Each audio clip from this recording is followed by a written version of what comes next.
मैं अहमदुल्ला। आप देख रहे हैं दोस्तों आपका और हमारा अपना रिएक्शन यूट्यूब चैनल। तो चलते हैं दोस्तों वीडियो की title Jaishankar didn't hesitate at the UN Pakistan. देखते हैं पाकिस्तान के बारे में क्या बोला यूएन के अंदर, फिर इस पर बात करते हैं। Namaste from Bharat. नमस्कार, वेलकम टू स्टडी आईक्यू। मैं हूं प्रशांत धवन। नाउ इंडिया ने एक बहुत ज़्यादा, मैं कहूँगा, प्रॉपर जवाब दिया है पाकिस्तानी प्राइम मिनिस्टर के स्पीच का। मैंने कल वीडियो ये अपलोड करी थी। पाकिस्तान के पीएम का जो स्पीच है लिटरली क्रेजी था। अपने कंट्री को ये लोग भूल गए थे। कश्मीर का मेंशन लगातार किए जा रहे थे, इंडिया का मेंशन। बेसिकली पूरे स्पीच में ही इन्होंने इंडिया को किया था टारगेट। नाउ जब यूनाइटेड नेशंस में इंडिया की बारी आई, और by the way PM Modi अभी रिप्रेजेंट नहीं कर रहे इंडिया को eight the United Nations, India का स्पीच दिया है डॉक्टर एस जयशंकर ने। जब इनकी बारी आई तब इन्होंने ये जो डायलॉग बोला है ना, आई थिंक पाकिस्तान ने भी एक्सपेक्ट किया नहीं होगा कि इंडिया के विदेश मंत्री डायरेक्टली ये बात बोल देंगे ओपनली। इन्होंने ये कह दिया कि देखिए, पहली बात तो हम एक ऐसे देश की बात कर रहे हैं पाकिस्तान, जिसकी जीडीपी मेजर की जाती है रेडिकलाइजेशन से, कि कितने लोग रेडिकल वहां पे हो चुके हैं और हर साल कितने आतंकवादी ये लोग प्रोड्यूस कर रहे हैं। ये जो क्लिप है ये आप देखिए। A premier example is our neighbor, Pakistan. Unfortunately, their misdeeds affect others as well, especially the neighborhood.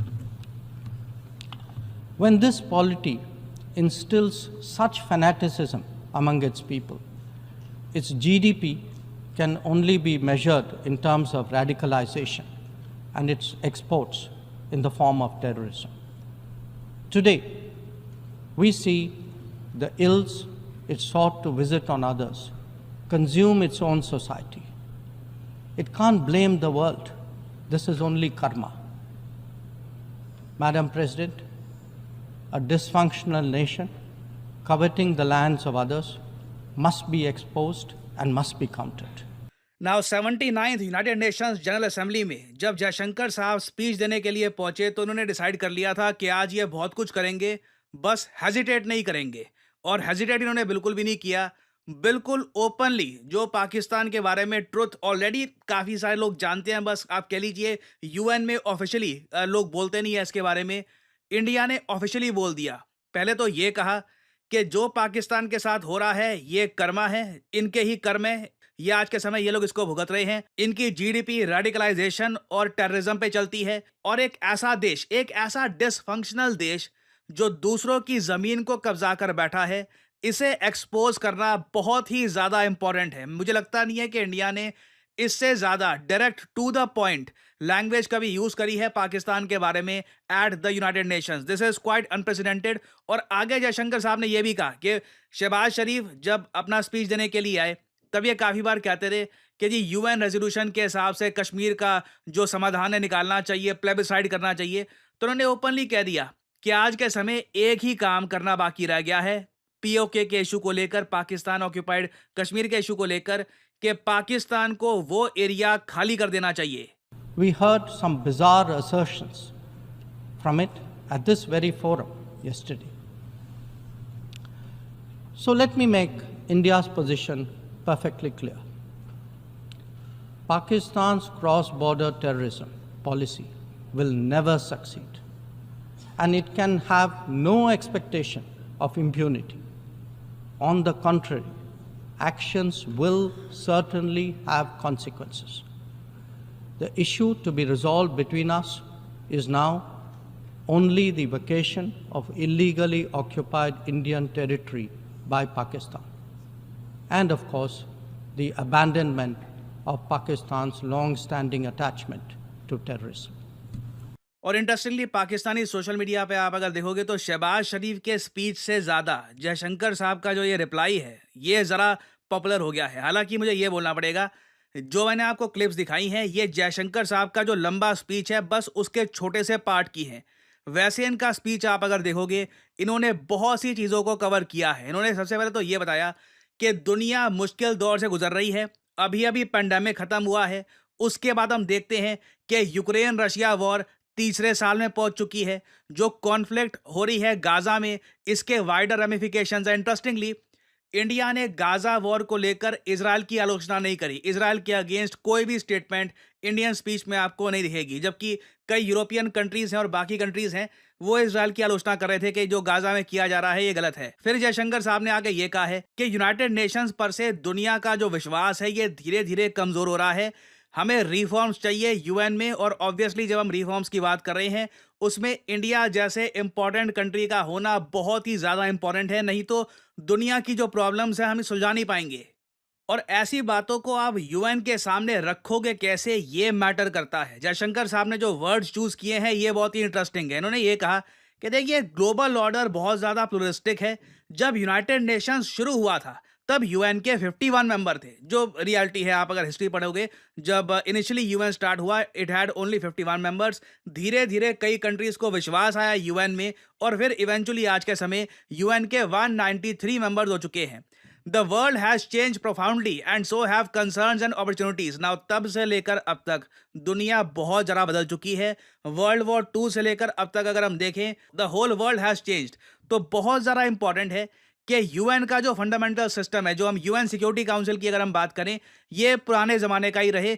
Large parts of the world cannot be left behind when it comes to deciding the key issues of our times. Now ये जो statement है ना, ये बहुत ज़्यादा important है, क्योंकि आप एक बात नोट करना, जब बाकी वर्ल्ड लीडर्स बात करते हैं ना यूएन सिक्योरिटी काउंसिल के रिफॉर्म्स की, इंडिया को लाने की, तो ऑलमोस्ट हर लीडर ये कहता है कि इंडिया को लाना चाहिए। साथ ही साथ जर्मनी को, जापान को, या मान लीजिए रशिया बात करेगा तो रशिया कहेगा कि इंडिया के साथ साथ अफ्रीकन कंट्रीज को लाना चाहिए। बहुत कम देश हैं जो ओपनली कहते हैं कि सिर्फ इंडिया अकेला एज ए कंट्री डिजर्व करता है member at the UN security council. Usually लोग कहते हैं कि एज ए ग्रुप इन सब कंट्रीज को लाना चाहिए। यूएन सिक्योरिटी काउंसिल का नंबर अभी अगर मान लीजिए परमानेंट मेंबर्स के मामले में 5 है, तो इसको 7-10 के आसपास हम परहैप्स कर सकते हैं। और ये इंडिया के सामने देखिए बहुत ही बड़ा चैलेंज है, क्योंकि इस बात को लेकर प्रॉपर कंसेंसस नहीं बन पा रहा कि भारत के साथ साथ किन कंट्रीज को ऐड करना चाहिए यूएन सिक्योरिटी काउंसिल में। यूके और फ्रांस चाहते हैं कि जर्मनी को ऐड करो, रशिया कहता है कि जर्मनी की क्या आवश्यकता। उसी चक्कर में जो एक्सपेंशन है यूएन सिक्योरिटी काउंसिल का वो रुक जाता है। इंडिया को जो सीट मिलनी चाहिए वो नहीं मिल पाती, तो इंडिया ने सीधा सीधा किसी कंट्री का नाम नहीं लिया। जो एक G4 ग्रुप बना हुआ है आज के समय, उसका मेंशन तक नहीं किया। इंडिया ने ये नहीं कहा कि जर्मनी को भी और जापान को भी यूएन सिक्योरिटी काउंसिल की सीट चाहिए। इंडिया ने ये कहा कि दुनिया के बड़े हिस्से आप इनको पीछे नहीं छोड़ सकते डिसीजन मेकिंग के प्रोसेस में। अगर आप ऐसा करते हैं तो यूएन एक एफिशिएंट इफेक्टिव बॉडी का जो ये रोल है ये प्रॉपर्ली नहीं निभा पाएगा। तो ओवरऑल मैं कहूँगा एक बहुत अच्छा स्पीच था। हालांकि बांग्लादेश में जो मिनॉरिटीज़ के साथ हो रहा है वो बात इन्होंने मेंशन करी नहीं अपनी स्पीच में। बांग्लादेश का मेंशन तक नहीं था स्पीच में, वो थोड़ा सा और लगा। बट ओवरऑल आप कह सकते हैं एक बहुत ज़्यादा इम्पैक्टफुल स्पीच था भारत के विदेश मंत्री का एट द यूएन। ना फाइनली यहाँ पे मैं आप लोगों से एक सवाल पूछूंगा। देखिए स्मार्ट ड्रैगन 3 रॉकेट ये आज के समय बहुत न्यूज़ में है। एक देश है जिसने ये रॉकेट समुद्र से लॉन्च किया है। जी हाँ, समुद्र से लॉन्च किया, ये अंतरिक्ष में गया और 8 सैटेलाइट अंतरिक्ष में डिप्लॉय कर दी। आपको बताना है कि स्मार्ट ड्रैगन 3 किस कंट्री ने लॉन्च किया है। ये है यहाँ पे आपकी ऑप्शंस, ताइवान, जापान, चाइना या साउथ कोरिया। कमेंट सेक्शन में करिए उत्तर।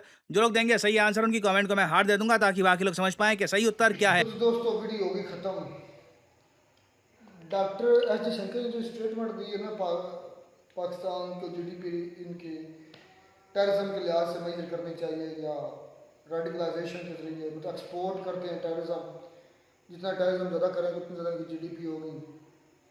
वाह, बड़ी सख्त लैंग्वेज यूज़ की, और कोई भी उनके माथे पर बाल नहीं था, कोई हेजिटेशन नहीं थी और कोई पर्ची नहीं थी। जिस तरह पाकिस्तान के पीएम ने मतलब स्पीच की ना, पर्ची से बड़े आज मुझे लगता है, मैंने नहीं देखी, मुझे देखने का शौक भी नहीं था। पता नहीं किसने बताया है, आपने किसी और ने भी बताया कि वो उसके पास स्लिप थी, एक रुका था और उसके ऊपर से देख कर पढ़ फर करके मतलब पढ़ता रहा। लेकिन I think doctor S Jaishankar के पास ऐसा कोई रुका मुझे नहीं नजर आया, था नहीं, और कोई हेजिटेशन नहीं थी, कॉन्फिडेंस था, फुल ऑफ कॉन्फिडेंस उन्होंने बात की। और सामने पाकिस्तान का आई थिंक एम्बेसडर कोई बैठा हुआ भी था, कोई रिप्रेजेंटेटिव के बैठा था जुबानों में, और वो टाइप कर रहा था इनकी बातें, या शायद कुछ और टाइप कर रहा है, उनको मैसेज मिल रहा होगा, जो भी है। लेकिन टेररिज्म की अगर बात करें तो पाकिस्तान है टेररिज्म, नो डाउट पाकिस्तान में टेररिज्म है, और ये पाकिस्तान का अपना बनाया हुआ है।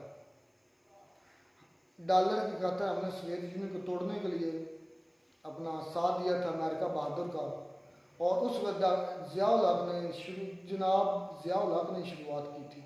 उन्होंने शुरुआत की थी उसको मुजाहिदीन की, उनको ट्रेनिंग आर्मी देती थी, असला जो है वो देता था यूएस से, फंडिंग भी यूएस से देता था, सऊदीया भी इसमें मुलव्वस था उस वक्त, सऊदी अरब भी।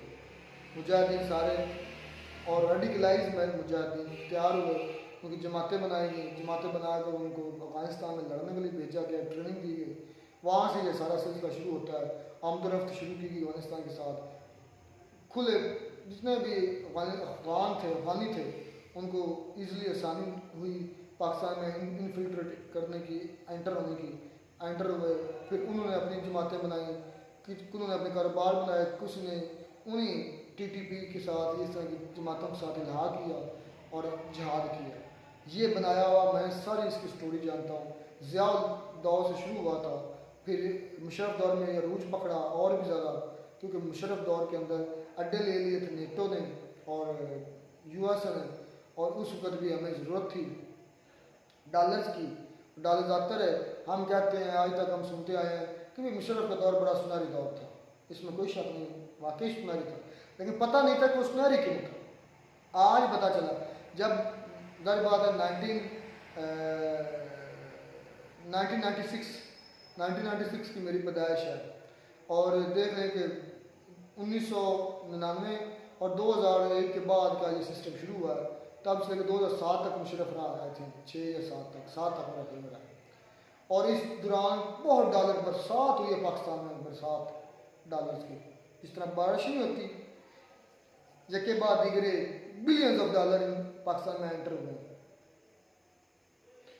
अच्छा, ये बात बिल्कुल 100% ये सच है, ऐसा ही है। उनको अड्डे दिए तो उन बेचारों को भी दर बदर कर दिया, उनके बच्चों को मारा, उनके मतलब जितना हो सका उनके साथ जुल्म ज्यादती की। और ये उस कुत्ते मुशर्रफ ने ये बात अपनी जो बुक है ना उसमें भी उसने एक्सेप्ट की, और उसको बाद में उसने माना कि मैंने ये गलती की थी। एक ये, और दूसरा उसने ये एक्सेप्ट किया था कि जो इस्लामाबाद में उसने हाँ वहाँ पर मदरसा था, मस्जिद, वहाँ पर उसने जो है ना वो वगैरह, तो उसने भी एक्सेप्ट किया। और तीसरा ये बुगटी के बारे में मैंने जो उसके बारे में स्टडी किया है। तीसरा ये कि जो उसने डॉक्टर ऑफ सिद्दीकी अमेरिका के वाले की थी, वो आज भी बेचारी अमेरिका की जेल में पड़ी हुई है, और उसकी जो बेटी है वो उनसे मिलने के लिए सिर्फ उसको 5-10 मिनट मिलते हैं कई सालों के बाद, तो वो सिर्फ मिलती हैं, और वो भी एक शीशे के साइड पे। तो उस बेचारी का क्या कसूर था? वो मुशर्रफ वाकई आज भी लोग कहते हैं, जो अनपढ़ लोग हैं या जिनको कुछ पता नहीं है, वो आज भी कहते हैं जो मुशर्रफ का दौर था वो एक सुनहरी दौर था, उसमें चीज़ें जो बहुत ज़्यादा सस्ती हुई थी। और मैंने उसका एक क्लिप भी देखा मुशर्रफ का, वो कह रहा था कि जी मेरे दौर में जो चीनी थी वो 60 रुपये किलो थी, मतलब एग्जाम्पल के तौर पर थी, ज़्यादा सस्ती उस वक्त है। पेट्रोल 3 रुपये था, 4 रुपये लीटर था, इस तरह बाकी चीज़ों को बता रहा था। तो बात करने का मतलब ये है कि उसने अड्डे दिए, उसने जितना हो सका उसको मुशर्रफ के दौर में मुझे टेररिज्म उसने खुद एक्सेप्ट किया था इस बात को। एक चीज़ की मैं एग्जांपल देता हूँ, मुशर्रफ के दौर में मुझे आज भी याद है, मेरे पापा के पास यामा मोटरसाइकिल हुआ करता था, यामा जापानी गाड़ी है, मोटरसाइकिल बाइक। तो उस वक्त जो 1 लीटर पेट्रोल था ना, जो मुझे थोड़ा वो याद है, वो 30 रुपये था, 30 रुपये, जो आज पाकिस्तान के अंदर 260 रुपये का, 50 का होगा, अब और भी आज कम हो गया। वो उस वक्त जब, मुझे आज भी याद है, ये सन 2005 की बात है, 5-6 की, थोड़ी बहुत मतलब उस वक्त ना होश थी, तो डलवाते थे ना पंप से जब, तो 200 और सिर्फ 30 रुपये का, इतनी चीज़ें सस्ती थी। हाँ सस्ती, यह दौर भी सस्ता था ना उस वक्त, ये भी था, तो डॉलर्स की बरसात हो रही थी। अच्छा, बात आई मुजाहिदीन पर, उसने खुद एक्सेप्ट किया था ये जो टेररिज्म है, उसने कहा कि ये हमारे मुजाहिदीन है, ये हमारे बहादुर मुजाहिदीन है, ये जो करते हैं कारनामे। और फिर ये उल्टे पड़ के पाकिस्तान के गले में कह लें कि हार की तरह, जो मुख्तलिफ जगह पर जो आर्मी फिर करते, मजे की बात है कि आर्मी पर ही अटैक करते, सिविलियन पर बहुत ही कम सिविलियन पर अटैक करते हैं। आर्मी के जो बन्नू एक है हमारा शहर है KPK में, वहां पर उन्होंने अटैक किया। हम कहीं और चले गए, लेकिन हम बात रखेंगे डॉक्टर शंकर की और हमारे मुल्क की।